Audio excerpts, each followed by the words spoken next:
सत्य, विश्वास आणि वेद म्हणजेच पुणे हेराल्ड. पुणे जिल्ह्यातील राजगुरुनगर परिसरात खासगी शिकवणीच्या वर्गात धक्कादायक घटना घडली आहे. शिकवणी सुरू असताना एका अल्पवयीन मुलाने दुसऱ्या अल्पवयीन मुलाच्या गळ्यावर धारदार शस्त्राने वार केल्याचा प्रकार समोर आला आहे.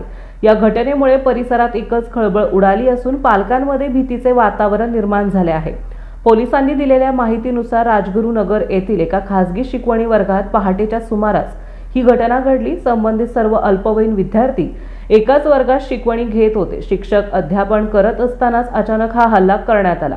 हा संपूर्ण प्रकार शिक्षकांच्या समोरच घडल्याने वर्गात एकच गोंधळ उडाला आणि विद्यार्थ्यांची धावाधाव झाली.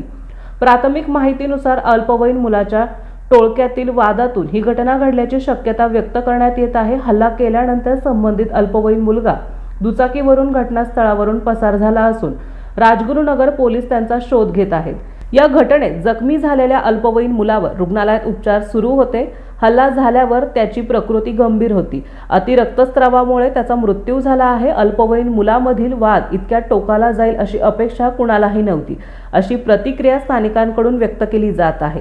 या घटनेनंतर पालकांनी आपल्या मुलाकडे अधिक लक्ष देण्याची गरज अधोरेखित होत आहे. दरम्यान ही घटना केवळ आपापसातील वादातून घडली की यामागे आणखी काही कारण आहे, याचा तपास पोलीस करत असून पुढील तपासानंतरच वस्तुस्थिती स्पष्ट होणार आहे.